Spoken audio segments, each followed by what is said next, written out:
everyone, myself Dr. M. Lakshmi Prasad, working as an associate professor in the Department of Data Science in Institute of Aeronautical Engineering, Hyderabad. In this video, I'm going to discuss about what should be the interface of SPSS software. So SPSS is nothing but a window-based software for the statistical analysis, and the versions that are going to be presently used should be 19, 20 and 21 version. So nowadays we are going to use 17 version in this lecture. So SPSS programming windows. So the SPSS program windows is going to be divided into different types of editors. What we have, that should be data editor, where you can able to see data view and then variable view. And for this output viewer, we're going to see the output of that content. And syntax editor is there, where you can able to modify the content of the syntax according to run the application. So some of the types of that file types what I'm going to see in the SPSS should be, so data file name, it should be the extension of .sav, and for the file name it should be SPO, and for the commands it should be SPSS. Okay, so SPSS should we have different types of editors. So for the first thing should be data editor, output viewer, and then third one is syntax editor. So within this data editor, we're going to see about what should be the data view. So what is the data in the SPSS I want to see, then through that the view only I can able to see that. So similarly, what type of variables and what type of values that a variable is going to hold, everything we're going to see in the variable view. So some of the file types what I'm going to have should be data file name, that should be .sav, output file name that should be .spo, and commands file name should be .spss. So these are the some of the file types, and this should be the data view, and this should be the output viewer, and this should be the syntax editor, or everything like this. So this should be the view of the spreadsheet. So the example how the spreadsheet looks like, the system for defining, entering, editing and displaying the data. So default window should be have data editor, which is going to have two types of sheets in the window. So very first thing should be data view, and second thing should be variable view. So after clicking this the data view, so the data view looks like this. So in this one, so what are the variables I'm taking, and what is the content in that one, like this I can able to see it here. So when the SPSS is going to be opened, so blank spreadsheet is going to be appear. So we're able to enter the data in the cells on the sheet.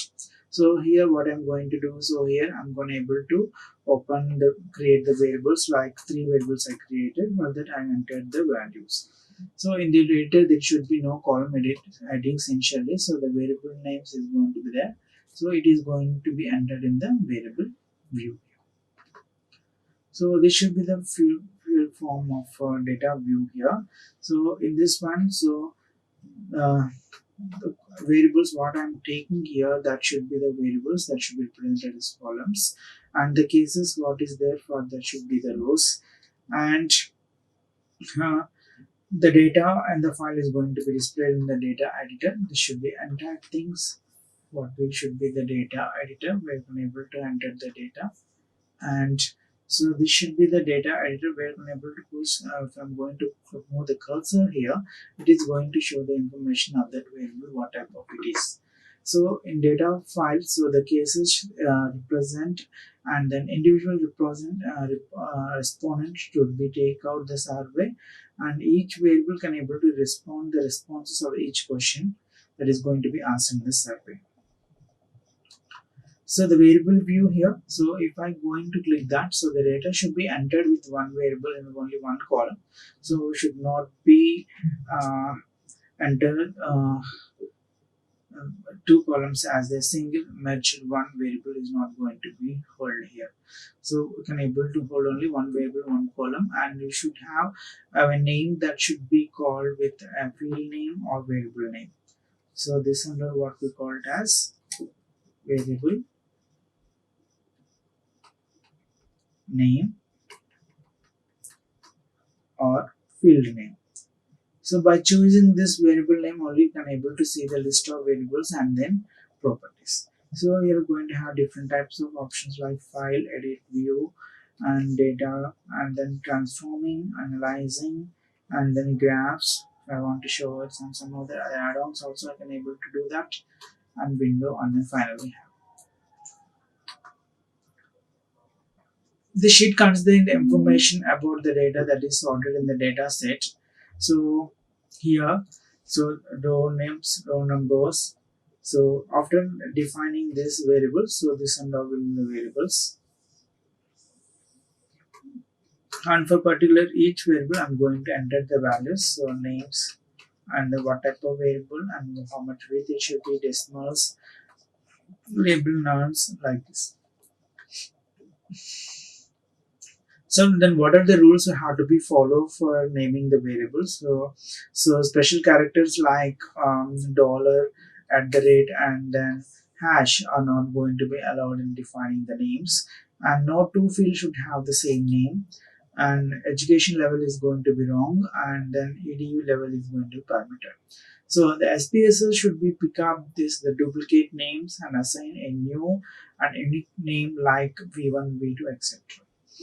Okay, so some of the special characters that is going to be used, not going to be used here is, so dollar, name, at the rate, name, or 123 hash, name. So these and all will not be permitted here. So the no tool fields also should have the same name. So the name should not have spaces between them as well. So it should be the wrong. So what I have to do, if I'm going to cover it, I can make use of underline underscore itself. So that thing is going to be pick up in SPSS with the duplicate names also, and assigns and unique file names. So how that one is going to be created here is, so after clicking this, we can then pop-up window is going to be open. So it is going to be specify what type of variable it is. So for that we can able to choose it like numeric, comma, dot, space, scientific notation it may be, or it may be data, dollar, currency, and string. And we can also specify the weight, that how many number of decimal places also. So like this I can able to select this what type of variable it is. So variable view, so once that one is done, we can able to assign some values, right? So for that, so another pop-up window is going to be opened here. So variable values, value labels what we call. So we can able to specify the values and the particular label name. So here the SPSS has a provision to attach a label to the variable name. So where the income group is a variable name, but its label could be more descriptive, like income of the respondent, and income numeric code like 1 for male, 2 for female needs a label. And labels helps in getting the output with the actual names than the codes. So these are the things we are able to do it.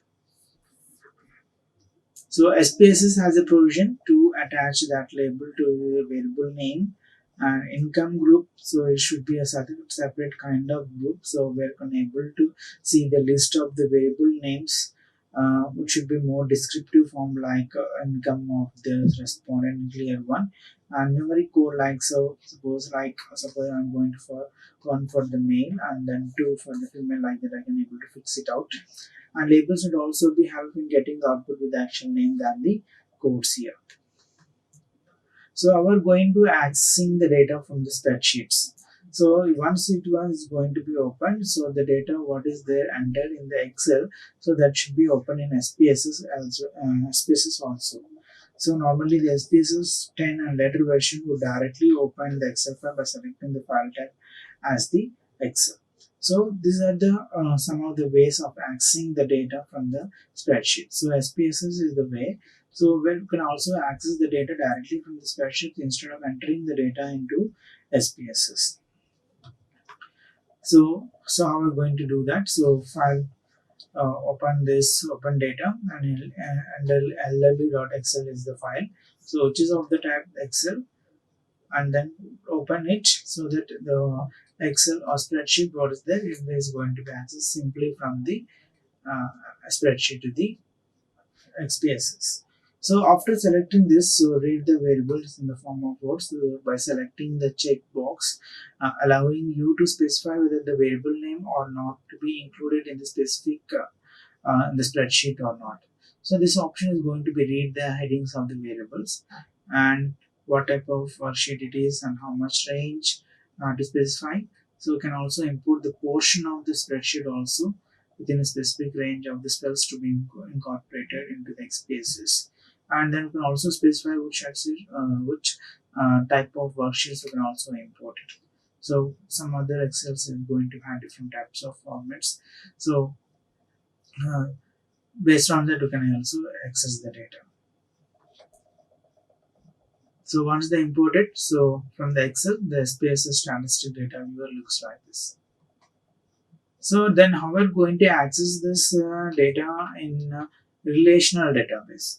So for this relational database, so we're going to do that. So this is the uh, view data view, right? So here we're going to see the list of variables and the content of that one.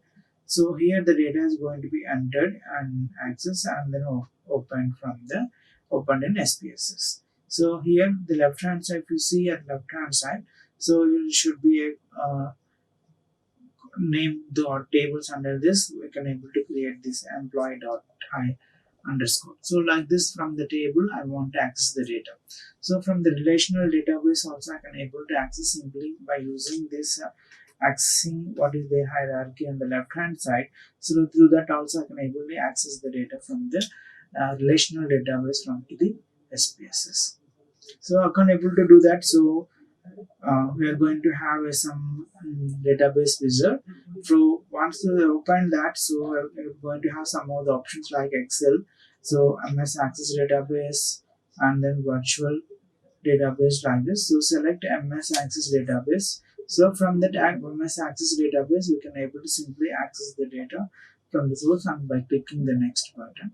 So once that one is done, so can able to give that OD basic driver login. So once you choose the part of the database, so select that which one is going to be, which table is going to be incorporated into SPSS. So that one I have to see here.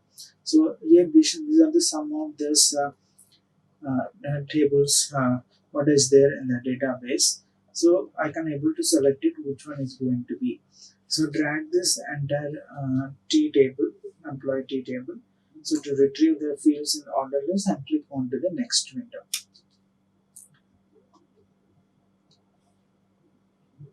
So how can able to limit the retrieve cases also? Suppose if the employee table is going to have suppose some thousand rows are available. So if I want to extract only some hundred of them, then I can able to specify it. So like this, you can also give some of the restrictions on the table to extract the data from the database also. So if we don't want to import all the cases, we can also import a subset of the cases. Then we can able to use this uh, checkbox. So by specifying the number of rows and click on to the next one.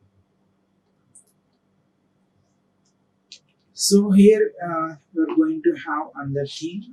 So once that one is done, so I can able to decode to the numeric cells in the form of string type.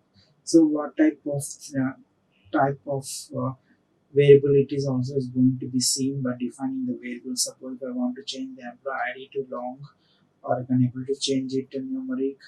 An employee name that should be the string, ID should be names numeric, and date like this. So here what I'm going to see here is, so you can also modify the content here. Suppose if sometimes I can able to do the ID as string, so what I'm going to do, so the ID should be converted into numeric one. So here is the option where you can able to modify the type of variable also. So after clicking next, so the result will be appeared in the database wizard. So where the income is greater than, suppose the SQL statement created is should be the selections in database appears to be result tested. So once they click and click the option here, so all the data in the access bay that was going to be selected is going to be imported and is going to be available in the data edit. So like this, so all the data so is going to be data. So now what is the next one here is that how we're going to access the data from the text file. That one is going to be seen. So the text file is that, so if I'm going to have this text like this, so ID, name, gender, age, so by simply are going to specifying this comma, we are going to separate the content of the data according to these variables. So according to this variable, I'm going to separate 2 comma name, age, uh, gender, age, and then income, date, like this. So by simply separating the comma and that, and then so you can also just give spaces in between them also. So the comma or tab space is going to be delimited the files to refer the rows of the data, that is to be use the commas or tables or space to indicate the each variable. So here previously it should be the comma separated delimiter is used. So here the space delimiter is used. So by this we can able to separate the text from the data. So once that one is done, so we can able to select that file. So where is going to be click that. So from the menu file and read the text data. So this pop-up window will open. So once that one is done, you have to choose the what should be that. So comma delimited text file you want, or space separated delimited you want. So try to choose that what type of it is and click on that open. So here, so we can able to access the data. Text import wizard is going to be under pop-up window is going to be open, and everything what is there in that one is going to be copied into the here. So once that one is done, so what type of text wizard are going to, so that should be delimited is going to be selected. So the comma everything is going to be open, and select this as to indicate the variable name. So whether you have to be highlight that variable names or don't want it, so you can based on this you can able to read that from the top of that and click on to the next. So once they click on to the next, so make sure of this one. So how many limit I want to specify. So if I'm going to choose, I can able to specify 100, and each line wants to present in the case sensitive or not, and how much number of decimals you want. So that and all you can able to see here. So once after clicking the next, what will happen? So everything the data what is there in the text file, that is going to be appear in the form of a table with that variable names like ID, name, age, income, like this. So if I'm going to through this comma separated or semicolon separated or tab space separated or space separated I want.